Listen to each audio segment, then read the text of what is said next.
Bueno, vamos a continuar con un tema que involucra al expresidente Alberto Fujimori, puesto que a él no solo se le ha concedido el indulto, sino que, mucha gente no sabe, también el presidente le concedió una gracia presidencial que implica que los procesos en trámite o ciertos procesos en trámite también terminarían anticipadamente, es decir, no se le podría volver a juzgar. Sin embargo, existe una discusión jurídica respecto a este tema y existe un proceso en curso, el conocido como el proceso Pativilca, proceso que no se pudo iniciar al mismo tiempo que los otros por no haber sido incluido en el pedido original de extradición.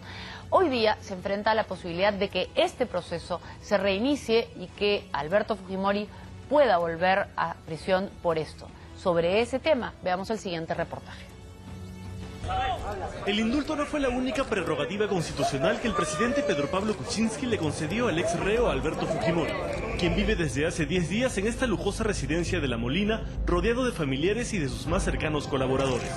¡Alberto! La pena más alta que recibió Fujimori fue de 25 años por los delitos de homicidio calificado, lesiones graves y secuestro agravado, y debía salir en libertad el 10 de febrero del año 2032. Sin embargo, el indulto le perdonó la pena que le faltaba cumplir. Pero además, en el mismo acto, Kuczynski le concedió el derecho de gracia, una figura que cancela los procesos penales que tuviera en curso quien la recibe. Una acusación que podría devolverlo a prisión. ¿Pero qué pasó en Pativilca y de qué se le acusa a Alberto Fujimori? A fines de 1991, inteligencia del ejército, el temible CIE, obtuvo información sobre supuestas actividades senderistas en el distrito de Pativilca, en Barrancas, cerca a Lima. Y el 29 de enero de 1992, el ejército envió a la zona el destacamento Colina, el mismo grupo que perpetró las matanzas de Barrios Altos y La Cantuta. En base a esta información y sospechas que tenían, le dan a Martín Rivas un listado de nombres y con ese listado es que acuden hacia Pativilca, recoge a un colaborador de ellos para que le señale las casas, los sacan, los llevan hacia un cañaveral con rumbo a Cajatambo y ahí les hacen un interrogatorio y los ejecutan.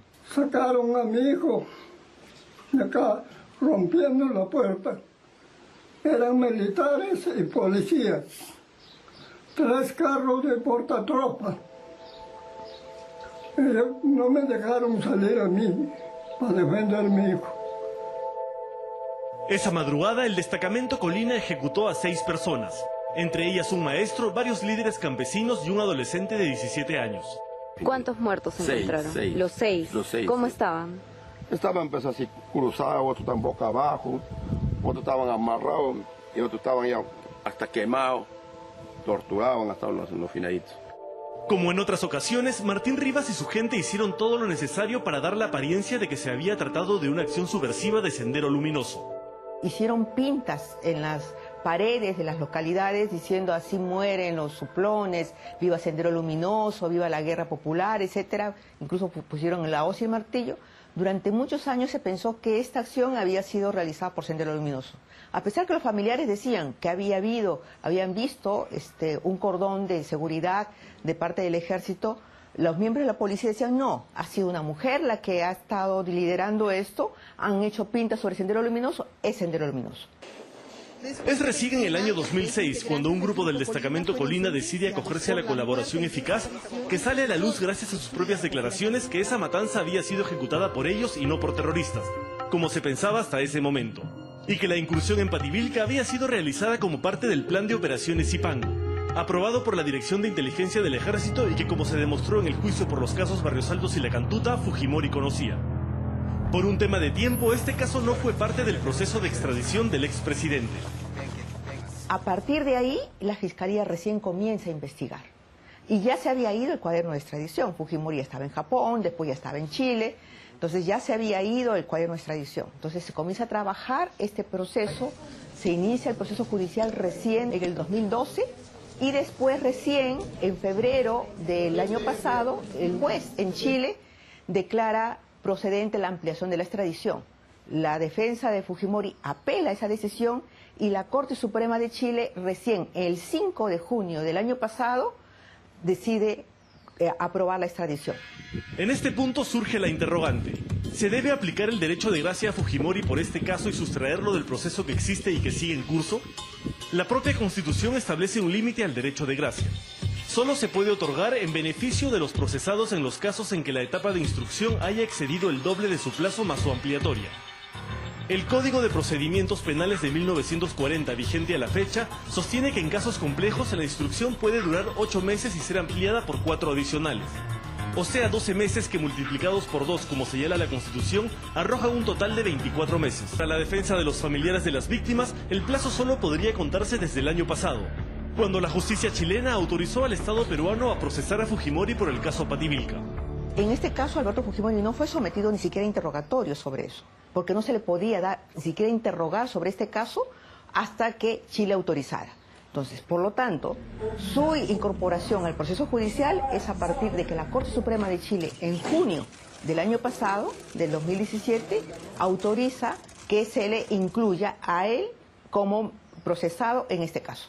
A partir de ahí es que se cuenta.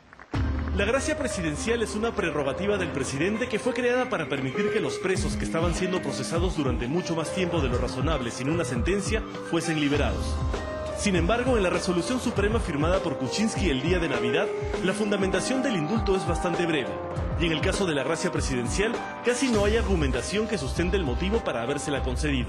No hay ni por asomo ninguna preocupación por las víctimas, ni siquiera en la resolución, en la parte, como usted dice, en la parte de fundamentación.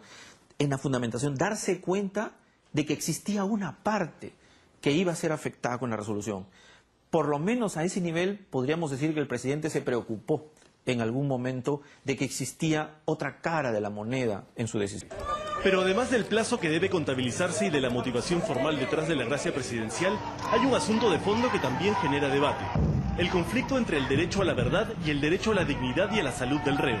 Hay un derecho convencional, hay una obligación internacional del Estado que es proporcionarle a las víctimas una respuesta efectiva, es proporcionarle a las víctimas la posibilidad de acudir a un organismo judicial y obtener una investigación y una sanción a todos los responsables, incluyendo los materiales y los intelectuales. Yo veo aquí como predominante el derecho a la verdad, y los problemas que se puedan suscitar de someter a una investigación, a un proceso, a un juzgamiento, a un sujeto como con la edad que tiene Fujimori o con las afecciones, pueden ser perfectamente salvables con otros mecanismos de videograbación, de interrogatorios especiales. Hemos visto a Fujimori que se puede trasladar en la medida en que sea posible trasladarse a algún local determinado. Entonces se le pueden otorgar las facilidades necesarias para recoger su manifestación, por ejemplo, ¿no? El ex procurador anticorrupción Iván Montoya, excluir a Fujimori como acusado del proceso podría convertir el derecho de gracia concedido en un generador de impunidad, pues la sociedad tiene derecho a conocer la verdad y a que se haga justicia. Es un derecho de la ciudadanía en general a saber qué pasó, quiénes fueron los responsables y que la justicia determine quiénes son objeto de sanción y a quiénes se les declara culpable o no. Entonces está en juego un derecho fundamental muy importante, o si usted lo quiere ver, un derecho humano muy importante, con una prerrogativa residual de épocas monárquicas. Ahora sabemos que la residencia donde vive Alberto Fujimori cuesta una mensualidad de $4.300, una cifra que según su médico y hombre de confianza Alejandro Aguinaga es pagada por un grupo de amigos del ex reo. Una de las críticas al indulto a Fujimori era justamente que no hubiese pagado ni se hubiera comprometido a pagar ni un solo centavo de la reparación civil que le debe al Estado. Sin embargo, esta semana su abogado anunció que ha decidido pagar la reparación en la medida que le permitan sus posibilidades. Y como en el caso de la casa donde vive, también con una pequeña ayuda de sus amigos. Y este 26 de enero, la Sala Penal Nacional deberá decidir si Fujimori continúa como acusado en el proceso por el caso Pativilca o si lo excluye del mismo. La parte que considere que se trata de una decisión injusta apelará y será en última instancia la Corte Suprema la que tomará la decisión final. Mientras tanto, la posibilidad de que Alberto Fujimori vuelva a ser procesado, sentenciado y encarcelado por un crimen ejecutado bajo el mismo plan operativo que los casos Barrios Altos y La Cantuta, por los que ya ha sido condenado a prisión, sigue siendo una inquietante posibilidad. Bueno, en el caso de Pativilca, y en realidad hay muchos más en los que está involucrado el Grupo Colina, y en esencia son todos iguales a Barrios Altos y La Cantuta, un plan de operaciones que se ordenó desde el Servicio de Inteligencia del Ejército con conocimiento de Alberto Fujimori. un plan que habilitaba a este grupo paramilitar de aniquilamiento de asesinar personas de manera extrajudicial. A esta persona responsable de todas estas matanzas, o en cuyo gobierno se generaron estas atrocidades y estos atentados en contra de los derechos humanos, es a quien ha indultado Pedro Pablo Kuczynski. Vamos a ver qué cosa sucede. Nada está dicho aún respecto al indulto de Alberto Fujimori, porque tiene que ser visto además este tema en las instancias supranacionales.